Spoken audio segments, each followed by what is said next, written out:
Welcome to health time. Health ఎమర్జెన్సీస్లో brain stroke ఒకటి చాలా ఇంపార్టెంట్. నెగ్లెక్ట్ చేస్తే ఒక్కొక్కసారి మరణానికి కూడా దారితీయచ్చు. బ్రెయిన్ స్ట్రోక్ ఎప్పుడు ఎమర్జెన్సీగా అంటే యాక్సిడెంటల్గా ఆల్ ఆఫ్ ఏ సడన్ వస్తుందా, ముందేమన్నా వార్నింగ్ సైన్స్ ఉంటుంటాయా, ట్రాన్సియంట్ ఇస్కిమిక్ అటాక్స్ అంటే ఏంటి, టీఐఎస్ అంటే ఏంటి, ఎంత ముందుగా గుర్తించగలము, బ్రెయిన్ స్ట్రోక్లో రకాలేంటి, ట్రీట్మెంట్స్ ఏంటి, గోల్డెన్ అవర్ అంటే ఏంటి, బ్రెయిన్ స్ట్రోక్ని అసలు రిస్క్ ఎవరికి ఉందని గుర్తించగలరు, వాళ్ళు ఎలాంటి జాగ్రత్తలు తీసుకోవాల్సి ఉంటుంది, ఈ వివరాలన్నీ అందించడానికి delta hospitals neuro surgeon doctor Shravan గారు మనతో ఉన్నారు. ఆయన అడిగి మరిన్ని విషయాలు తెలుసుకునే ముందు డెల్టా హాస్పిటల్స్పై ఏవి ఒకసారి చూద్దాం.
ప్రయాణంలో ఆటుపోటులెంత సహజమో, నిత్యం స్పందించే గుండె ఎప్పుడైనా లయ తప్పడం అంతే సహజం. కావలసిందల్లా నేర్పుగల నావికుడు, నైపుణ్యం గల వైద్యుడు. డెల్టా హాస్పిటల్స్ అధునాతన వైద్య విధానం, డాక్టర్స్ నైపుణ్యం, సిస్టర్స్ కారుణ్యం. ఎక్కువ రోజులు హాస్పిటల్లో ఉండనవసరం లేకుండానే నన్ను సంపూర్ణ ఆరోగ్యవంతుడిగా మార్చింది. నియమాలకు లోబడి ఆరోగ్యశ్రీ ఇన్సూరెన్స్ స్కీమ్స్ కూడా వర్తిస్తాయి. Delta hospitals, Venkateswara Nagar, Rajahmundry. ఇప్పుడు వైఎస్ఆర్ ఆరోగ్యశ్రీ పథకం అందుబాటులో ఉంది. ఉద్యోగంలో చేరి 1 నెల అయ్యింది. అంతలో నాన్నకి క్యాన్సర్ అని తెలిసింది. అందరూ పెద్ద పెద్ద పట్టణాలకి తీసుకెళ్లాలి, నెలల తరబడి ట్రీట్మెంట్ చేయించాలి, ఉద్యోగం మానేయాలి అని భయపెట్టారు. నా భయాలన్నిటికీ డెల్టా హాస్పిటల్స్ ఒకటే సమాధానం అని తెలిసింది. ఇప్పుడు మన రాజమండ్రిలోనే డెల్టా హాస్పిటల్లో world class oncology equipment, expert doctors తో క్యాన్సర్ వ్యాధికి ట్రీట్మెంట్ లభిస్తుంది. చక్కటి ట్రీట్మెంట్ తో పాటు పేషెంట్ కి మనోధైర్యాన్నిస్తూ అత్యంత వేగంగా కోలుకునేలా చేయడంలో ముందుండే hospital delta hospitals, Venkateswara Nagar, Rajahmundry. ఇప్పుడు వైఎస్ఆర్ ఆరోగ్యశ్రీ పథకం అందుబాటులో ఉంది. లేటెస్ట్ ఎక్విప్మెంట్ అండ్ ఫెసిలిటీస్ ఉన్న రాజమండ్రిలోని డెల్టా హాస్పిటల్స్ ఏవి చూసాం కదా. ఇప్పుడు మనం బ్రెయిన్ స్ట్రోక్ గురించి మరిన్ని వివరాలు డాక్టర్ శ్రవణ్ గారిని అడిగి తెలుసుకుందాం. హలో అండి, నమస్తే. నమస్తే అండి. బ్రెయిన్ స్ట్రోక్లో టైప్స్ అంటారు, టైప్స్ ఏంటి, ఎన్ని రకాలు ఉంటుంటాయి అసలు? బ్రెయిన్ స్ట్రోక్ అనేది కామన్గా 2 టైప్స్ అండి. ఒకటి ఇస్కిమిక్ స్ట్రోక్ అంటాం, ఇంకోటి హిమరేజిక్ స్ట్రోక్ అంటాం. ఇస్కిమిక్ స్ట్రోక్ అంటే బ్రెయిన్ పార్ట్ టిష్యూకి రక్త సరఫరా అనేది బంద్ అయిపోవడం వల్ల వచ్చేది ఇస్కిమిక్ స్ట్రోక్ అండి. అదే ఒకవేళ రక్తనాళం చిట్లి ఇదేంటి రక్తం కారి మెదడులో రక్తనాళ బ్రెయిన్ టిష్యూని డ్యామేజ్ చేస్తే దాన్ని హిమరేజిక్ స్ట్రోక్ అంటాం. నార్మల్లీ హిమరేజిక్ స్ట్రోక్ అనేది లెస్ కామన్ అనమాట compare to ischaemic stroke, but highly dangerous compare to ischaemic stroke. ఎందుకంటే 30 to 40% హయ్యర్ ఛాన్స్ ఉంటుంది ఇదేంటి మార్టాలిటీకి compare to ischaemic stroke. Most common cause of haemorrhagic stroke అనేది BP అనమాట. Uncontrolled BP more than 200/100 అలాంటి BP కండిషన్లో ఏంటంటే రక్తనాళాలు చిట్లి రక్తం కారి ఇదేంటి మెదడులో రక్తం కారడం, బ్లడ్ క్లాట్ ఫార్మ్ అవుతుంది. ఆ బ్లడ్ క్లాట్ అనేది బ్రెయిన్ టిష్యూని డ్యామేజ్ చేయడం, బ్రెయిన్ టిష్యూ గల చిన్న చిన్న రక్తనాళాలని కంప్రెస్ చేసి రక్త సరఫరాన్ని హాల్ట్ చేయడం, దీనివల్ల ఏంటంటే బ్రెయిన్ టిష్యూ డ్యామేజ్ అవుతుంది. ఆ బ్రెయిన్ టిష్యూ డ్యామేజ్నే మనం బ్రెయిన్ స్ట్రోక్ అంటాం. అదేవిధంగా ఇస్కిమిక్ స్ట్రోక్కి వస్తే ఇదేంటి రక్త సరఫరా బంద్ అవడం. దీంట్లో మళ్ళీ 2 రకాలు ఉంటాయండి. ఒకటి థ్రాంబోటిక్ స్ట్రోక్ అంటాం, ఇంకోటి ఎంబోలిక్ స్ట్రోక్ అంటాం. థ్రాంబోటిక్ స్ట్రోక్ అంటే బ్రెయిన్లోనే రక్తనాళాలు ఉంటాయి, ఆ రక్తనాళాల్లో బ్లాక్స్ ఉండేవి థ్రాంబోటిక్ స్ట్రోక్. నార్మల్గా చూసుకున్నట్టే బ్రెయిన్లో మూడు మేజర్ రక్తనాళాలు ఉంటాయండి. ముందు భాగానికి యాంటీరియర్ సెరిబ్రల్ ఆర్టరీ అంటాం, మధ్య భాగానికి మిడిల్ సెరిబ్రల్ ఆర్టరీ, పోస్టీరియర్ సర్క్యులేషన్కి పోస్టీరియర్ సెరిబ్రల్ ఆర్టరీ అనేది ఉంటుందండి. వీటిలో బ్లాక్స్ ఉండడం వల్ల వచ్చేది thrombotic stroke. Second variant embolic stroke. Embolic stroke ఏంటంటేనండి ఇదేంటి మెదడులో రక్తనాళాల్లో ప్రాబ్లం ఏమి ఉండదండి, బట్ వేరే చోట నుంచి క్లాట్స్ అనేవి బ్రెయిన్కి రీచ్ అయ్యి అక్కడ బ్లడ్ సర్క్యులేషన్ ఎఫెక్ట్ చేస్తాయి. సర్వసాధారణంగా హార్ట్ నుంచి డిస్టర్బెన్సెస్ వల్ల రావచ్చు, అంటే ఎరిథీమియాస్ ఉన్న హార్ట్లో, లేదంటే వాల్వులర్ డిసీజ్ అంటాం. వీటిలో ఏంటంటే క్లాట్స్ అనేవి హార్ట్లో ఫార్మ్ అయ్యి సర్క్యులేషన్ ద్వారా బ్రెయిన్కి వచ్చి అక్కడ రక్తనాళాలు చిన్నగా ఉంటాయి కాబట్టి అక్కడ బ్లాక్స్ క్రియేట్ చేసి బ్రెయిన్ స్ట్రోక్ రావచ్చు.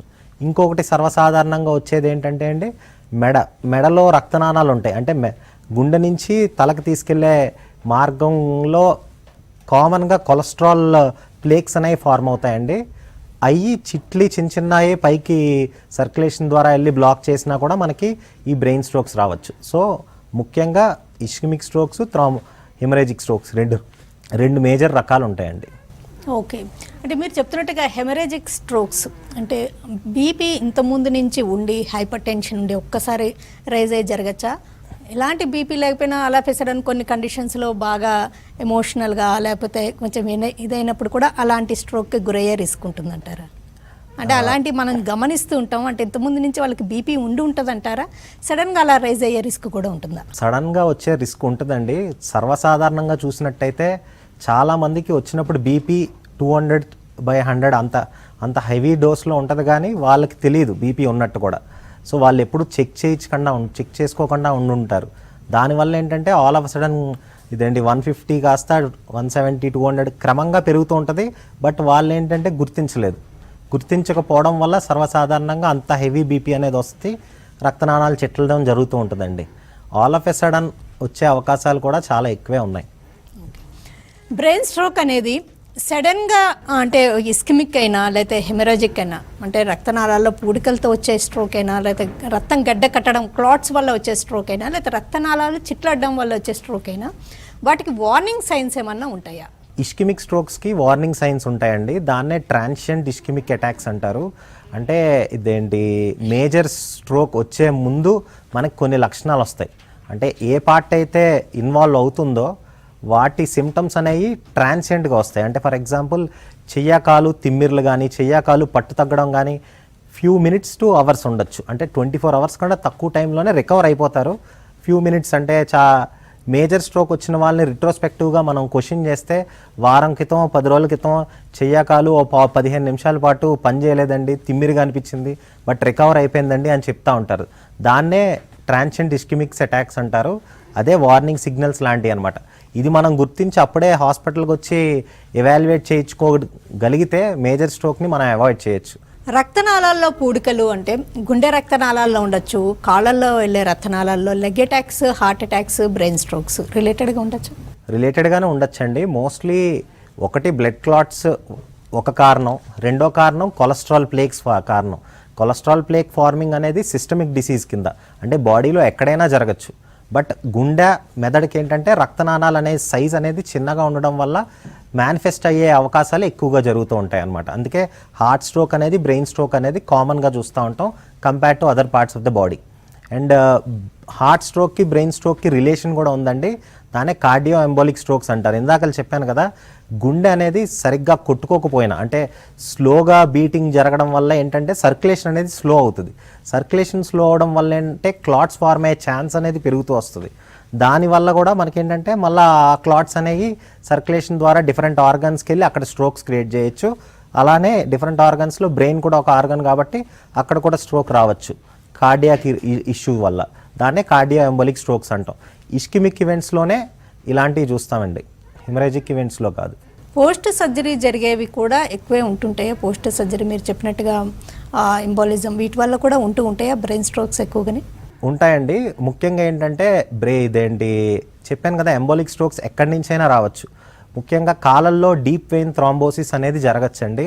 అదేంటంటే ఇదేంటి మూమెంట్స్ అంటే మొబిలిటీ స్టాప్ చేసే ఇదేంటి సర్జరీ అయినా, ఫర్ ఎగ్జాంపుల్ హిప్ రీప్లేస్మెంట్లు, ఇదేంటి వెన్నుక ఆపరేషన్లు జరుగుతాయి కదండి. దాని తర్వాత ఏంటంటే పేషెంట్లకి చెప్తాం ఫిజియోథెరపీ చేయించాలి, మొబిలైజ్ ఎర్లీ అవ్వాలని. బట్ పేషెంట్స్ ఏంటంటే రెస్ట్ తీసుకునే ఫేజ్లోనే ఎక్కువ ఉండి కదలకుండా ఉంటారు, మొబైల్గా లేకుండా. వాళ్ళకేంటంటే కాళ్ళల్లో రక్తనాళాల్లో గడ్డలు అనేవి తయారయ్యి అవి మళ్ళా సర్క్యులేషన్లోకి ఎంటర్ అయ్యి డిఫరెంట్ ఆర్గన్స్ని ఎఫెక్ట్ చేయొచ్చు. అలాగే హార్ట్ని ఎఫెక్ట్ చేయొచ్చు, బ్రెయిన్ కూడా ఎఫెక్ట్ చేయొచ్చు. వీటినే ఇదేంటి ఎంబోలిక్ ఎపిసోడ్స్ కింద పరిగణిస్తామండి. ఇప్పుడు హెల్త్ టైంలో welcome back to health time. Brain స్ట్రోక్లో టైప్ని బట్టి, స్ట్రోక్ వచ్చిన ప్లేస్ని బట్టి సిమ్టమ్స్ ఉంటాయా? జనరల్గా యూజువల్గా క్లాసికల్ సిమ్టమ్స్ ఎలా ఉంటాయి? నార్మల్గా బ్రెయిన్లో మన బాడీ పనిచేసే ప్రతి ఫంక్షన్ బ్రెయిన్లో రిప్రజెంట్ అయ్యి ఉంటుందండి. ఫర్ ఎగ్జాంపుల్ ఈ తంబు మూమెంట్కి కూడా బ్రెయిన్లో సమ్ టిష్యూ అనేది కంట్రోల్లో ఉంటుంది. సో ఏ పార్ట్ అయితే ఎఫెక్ట్ అయ్యిందో ఆ పార్ట్కి సంబంధించిన సిమ్టమ్స్ వస్తాయి. మోస్ట్ కామన్గా చూసుకున్నట్టయితే middle cerebral artery commonest cause అనమాట బ్లాక్ అయ్యేదానికి. దాన్ని సప్లై చేసే టిష్యూ ఎఫెక్ట్ అయితే మనకి కామన్గా వచ్చేది ఒక సైడ్ చెయ్యాకాలు పట్టు తగ్గడం, మూతి వంకరపోవడం, ఒక సైడ్ ఫేస్ కిందకి జారటం, ఇలాంటి సర్వసాధారణంగా చూస్తామండి ఎంసీఐ ఇన్ఫాక్ట్స్లో. అది మోస్ట్ కామనెస్ట్. అలానే ముందు భాగం సప్లై చేసే మెథడ్ అంటే యాంటీరియర్ సెరిబ్రల్ ఆర్టరీ ఇన్ఫాక్ట్స్లో మనకేంటంటే more of social behavioural control ఉంటుంది. దాని తర్వాత ఇదేంటి కాళ్ళ మూమెంట్స్ కంట్రోల్ ఉంటుంది. సో వాళ్ళకి ఏంటంటే బిహేవియరల్ చేంజెస్తో ప్రజెంట్ అవ్వచ్చు. అలాగే వెనకాతల పోస్టీరియర్ సెరిబ్రల్ ఆర్టరీ స్ట్రోక్స్లో ఏంటంటే అవి మోర్ విజన్ కంట్రోల్ అనేది ఆ పార్ట్ ఆఫ్ ద బ్రెయిన్ టిష్యూని ఎఫెక్ట్ చేస్తుంది కాబట్టి విజువల్ డిస్టర్బెన్సెస్ ఉండొచ్చు. ఇదే కాకుండా fourth variety posterior circulation strokes అని ఉంటాయండి. అదేంటంటే చిన్న మెదడుకి సంబంధించిన రక్త సరఫరా అనేది బ్లాక్ అవుతుంది. అంటే వెర్టిబ్రల్ ఆర్టరీస్లో బ్లాక్ ఉంటే ఏమవుతుందంటే చిన్న మెదడుకి రక్త సరఫరా బంద్ అయ్యి ఆ టిష్యూ డ్యామేజ్ అవుతుంది. దాని ప్రజెంటేషన్ గిడ్డీనెస్తో ప్రజెంట్ అవుతారండి. అంటే కళ్ళు తిరగటం ఒకటి, 2 నడుస్తుంటే తూలు రావటం ఒకటి, వాంతులు, తలనొప్పి, వికారం, వీటితో ప్రజెంట్ అవుతారు. చాలా వరకు ఈ మిస్ అయిపోతాయండి. ఎందుకంటే చాలా వరకు జనాలు ఏమనుకుంటారంటే ఏదో ఇండైజెషనో నీరసం వల్ల కళ్ళు తిరుగుతున్నాయని చెప్పి హాస్పిటల్కి నెగ్లెక్ట్ చేస్తూ ఉంటారు. బట్ ఈ కండిషన్ కూడా కామన్గానే వస్తూ ఉంటాయి పోస్టీరియర్ సర్క్యులేటరీ స్ట్రోక్స్ అనేవి. అండ్ ఇంతే కాకుండా సిమ్టమ్స్ అనేవి ఇదేంటి ఐసీపీ ఫీచర్స్ రేజ్ అయ్యి, అంటే బ్రెయిన్లో ఇంట్రాక్రేనియల్ ప్రెజర్ అని ఉంటుందండి. అంటే ఆ ప్రెజర్ పెరిగినా మనకేంటంటే కొన్ని సిమ్టమ్స్ వస్తాయి. అవి ఏంటంటే హెడేక్, తలనొప్పి, దాంతోపాటు వాంతులు, ప్రొజెక్టైల్ వామిటింగ్ అంటాం. అంటే కొంచెం దూరం వాంతు పడుతుంది. మెదడులో ఒత్తిడి ఎక్కువైందంటే మెదడు భాగంలో ఈ హెడేక్, వామిటింగ్, డబుల్ విషన్ అంటారు. అంటే 2 మనుషులను చూస్తే 2గా కనపడటం, ఇలాంటివన్నీ కూడా కామన్గా చూస్తూ ఉంటామండి. హార్ట్ స్క్రీనింగ్ చేయించుకుంటే బెటర్. హైపర్ టెన్షన్ కానీ లేకపోతే షుగర్ కానీ ఉన్న వాళ్ళకి, అంటే లేకపోతే కొలెస్ట్రాల్ లెవెల్స్ ఎక్కువగా ఉన్నా, లేకపోతే ఇన్ జనరల్గా మీరు చెప్తూ ఉంటారు హార్ట్ స్క్రీనింగ్ చేయించుకుని. అలాగే బ్రెయిన్ స్క్రీనింగ్ ఏమన్నా టెస్టులు ముందు నుంచి చేయించుకోవడం సేఫ్ అంటారు? సేఫేనండి. బ్రెయిన్కి కూడా స్క్రీనింగ్స్ ఉంటాయి. అంటే చెప్పాను కదా, ఎంబోలిక్ ఎపిసోడ్స్ అనేవి common compare to all types of strokes. Embolic episodes అనేవి కామన్. సో వీళ్ళకి ఏంటంటే ఏజ్ పెరిగే కొద్దీ with risk factors, BP, sugar, family history ఇలాంటివి ఉన్న వాళ్ళకి ఏంటంటే 35-40 ఇయర్స్ నుంచే స్క్రీన్ చేయించుకోవడం మంచిదండి. ఎలాంటి స్క్రీనింగ్స్ అంటే, ఒకటి కార్డియాక్ స్టేటస్ చూసుకోవాలి. అంటే కార్డియాక్ పంపింగ్ కండిషన్ ఎలా ఉంది, అంటే ఇజెక్షన్ ఫ్రాక్షన్ బాగుందా లేదా, లేదంటే ఏమైనా వాల్వులర్ డిసీజెస్ ఉన్నాయా లేదా మనం 2D ఎకో చేస్తే తెలుస్తుంది. అది చేసుకొని చూసుకోవాలి. 2 మన చెప్పాను కదా ఇదేంటి మెడలో రక్తనాళాలు ఉంటాయి, వాటిల్లో బ్లాక్స్ ఉండొచ్చని, అది కూడా మనం ముందే తెలుసుకోవచ్చండి. వాటినే నెక్ వెజల్ డాప్లర్ ద్వారా తెలుసుకోవచ్చు. ఒకవేళ బ్లాక్స్ కానీ ఉన్నాయనుకోండి మనం దానికి సరిపడా ట్రీట్మెంట్ అనేది అందించవచ్చండి. అంతేకాకుండా లిపిడ్ ప్రొఫైల్, మన శరీరంలో రక్తంలో లిపిడ్ కంటెంట్ ఎంత ఉంది అనే దాన్ని బట్టి కూడా మనకి కంట్రోల్ చేసుకోవడానికి మెడిసిన్స్ ఉంటాయండి. సో ఈ fasting lipid profile, neck vessel doppler, 2D echo ఇవన్నీ చేయించుకుంటే కొంచెం మనం ముందు జాగ్రత్తగా ఉండడానికి ఒక అవకాశం అండి. బ్రెయిన్ స్ట్రోక్కి గురవుతున్నట్టు గుర్తించిన వాళ్ళు కానీ లేకపోతే పక్కన ఉన్న ఫస్ట్ రెస్పాండర్స్ కానీ వెంటనే చేయాల్సినవి ఏంటి? గుండెపోటుకు అనుకోండి అండి, ఇదేంటి సబ్లింగ్వల్ ట్యాబ్లెట్స్ ఉంటాయి, సార్బిట్రేట్ అని చెప్పి. ఒకవేళ గుండెపోటు సస్పెక్ట్ చేస్తే నోట్లో నాలుగు కింద ట్యాబ్లెట్స్ పెట్టుకోవడం అవన్నీ చేస్తూ ఉంటారు. కానీ బ్రెయిన్ స్ట్రోక్ అనే దానికి అలా ఇంటికాడ ట్రీట్మెంట్ చేసేది ఏ ట్యాబ్లెట్ ఉండదండి. ఎందుకంటే చెప్పాను కదా ఇందాకలే బ్రెయిన్ స్ట్రోక్లో 2 రకాలు ఉంటాయి. ఒకటి రక్తనాళం బ్లాక్ అయ్యి రావచ్చు, 2 రక్తనాళం చిట్లి రావచ్చు. సో ఈ సార్బిట్రేట్ కానీ యాస్పిరిన్ కానీ ఇదేంటి ఫర్ ఎగ్జాంపుల్ ఈ సార్బిట్రేట్ ఉందనుకోండి, మనం ఒకవేళ ఇదేంటి ఇష్కిమిక్ ఈవెంట్స్లో సార్బిట్రేట్ ట్యాబ్లెట్ మామూలుగా ఇవ్వచ్చు. అదే మనకి హిమరేజిక్ ఈవెంట్ అనుకోండి, ఆ బ్లీడింగ్ ఏదైతే ఉందో అది ఇంకా మరింత పెరుగుతుంది అనమాట. అలాగే యాస్పిరిన్ ట్యాబ్లెట్ కూడా అంతే, ఇదేంటి ఇష్కిమిక్ ఈవెంట్స్లో ఇస్తే ఉపయోగపడుతుంది. కానీ హిమరేజిక్ ఈవెంట్స్ అనుకోండి, రక్తనాళం ఇంకా రక్త సరఫరా అదే రక్తం లీక్ అవ్వడం అనేది ఇంకా పెరుగుతుంది. సో సైడ్ ఎఫెక్ట్స్ కూడా ఉంటాయి. సో మనకి స్కానింగ్ అయ్యేంత వరకు అది ఇష్కిమిక్ ఈవెంటా హిమరేజిక్ ఈవెంటా అని తెలుసుకుని నిర్ధారణకు వచ్చేంత వరకు మనం ట్రీట్మెంట్ అనేది హాల్ట్ చేసుకోవాలండి. So as early as possible హాస్పిటల్కి రీచ్ అవ్వడం అనేది చాలా ఇంపార్టెంట్ బ్రెయిన్ స్ట్రోక్ విషయంలో. హాస్పిటల్ కూడా చూస్ చేసుకోవాల్సి ఉంటుందా? ఆ స్ట్రోక్ ఫిట్నెస్ ఉన్న హాస్పిటల్కి వెళ్తేనే బెటర్ అంటారా? అంటే ఇది కరెక్ట్గా తెలుసుకోవాల్సి ఉంటుంది కదా. అవునండి, బేసిక్గా స్ట్రోక్ అనే దానికి గోల్డెన్ పీరియడ్ అనేది ఒకటి ఉంటుందండి. అంటే స్ట్రోక్ వచ్చిన టైం నుంచి 3 to 4.5 అవర్స్ అనేది గోల్డెన్ పీరియడ్. సో ఈ టైంలో మనం డయాగ్నోస్ చేసి ఇష్కిమిక్ ఈవెంట్ ఏమైనా ఉందనుకోండి, డయాగ్నోస్ చేయగలిగి దానికి ట్రీట్మెంట్ అనేది కూడా ఇవ్వగలిగితే 30 to 40% ఆఫ్ ది ఛాన్సెస్, అంటే ఒకవేళ వీక్నెస్ వచ్చిందనుకోండి, కంప్లీట్ హెమిప్లీజియా అనేది చెయ్య కాలు పడిపోయినాయి, 30 to 40% ఆఫ్ ద కేసెస్ ఇమీడియట్గా రికవర్ అయిపోతారండి ఆ థ్రాంబోలైసిస్ చేస్తే. సో మనం ఐడెంటిఫై చేయడం చాలా ఇంపార్టెంట్. ఓకే, మీరు చెప్తున్నారు ఇస్కిమిక్ అండ్ హెమరాజిక్ అంటే బ్రెయిన్ రక్తనాళాల్లో పూడికలతో లేదా హైపర్ టెన్షన్తో రక్తనాళం చిట్లడం వల్ల బ్రెయిన్ స్ట్రోక్ గ్రోచ్ అని. అంటే హాస్పిటల్కి రీచ్ అవ్వగానే వాళ్ళకి ఎలాంటి టెస్టులు అవసరం పట్టారు అది గుర్తించడానికి? హాస్పిటల్కి రీచ్ అవ్వడం వెంటనే ఫస్ట్ మనం ఎంఆర్ఐ స్కానింగ్ చేయించాలండి. ఎంఆర్ఐలో ఒక డిఫ్యూజన్ వెయిటెడ్ ఇమేజింగ్ అనే ప్రోటోకాల్ ఉంటుందండి. అది చేస్తే మనకి ఇష్కిమిక్ ఈవెంట్స్ అనేది యాజ్ ఎర్లీ యాజ్ 30 minutes మనం పికప్ చేసుకోగలం. వేరాజ్ మన సిటీ స్కానింగ్ చేసుకోమనుకోండి, మన హిమరేజిక్ ఈవెంట్స్ అనేది బెటర్గా తెలుస్తాయి. బట్ సిటీ స్కానింగ్ వల్ల డిసడ్వాంటేజ్ ఏంటంటే ఇష్కిమిక్ ఈవెంట్స్ అనేది 6 hours పడుతుంది పికప్ అవడానికి. సో ఏ హాస్పిటల్ అయితే ఎంఆర్ఐ ఫెసిలిటీస్ ఉన్న హాస్పిటల్ చూస్ చేసుకోవడం మంచిదండి. ఎందుకంటే stroke as I said earlier ఇదేంటి గోల్డెన్ అవర్ అనేది ఉంటుంది. As early as the diagnosis, early treatment, better will be the prognosis అండి. ఈ బ్రెయిన్ స్ట్రోక్కి అంటే స్ట్రోక్ వచ్చిన ఇంటెన్సిటీని బట్టే మెడికల్ ట్రీట్మెంట్ ఇంకా సమ్ అదర్ ఆప్షన్స్, ఒక్కోసారి సర్జరీ కూడా చేస్తుంటారు. ఏ విషయాల మీద డిపెండ్ అయి ఉంటుంది అంటారు? బేసిక్గా ట్రీట్మెంట్ ఆప్షన్స్ అనేవి first and foremost ischaemic event haemorrhagic event separate చేసుకోవాలండి. అది ఎంఆర్ఐ సిటీసీ వల్ల డిఫరెన్షియేట్ చేస్తాం. ఇప్పుడు ఇష్కిమిక్ ఈవెంట్స్ గురించి డిస్కస్ చేద్దాం.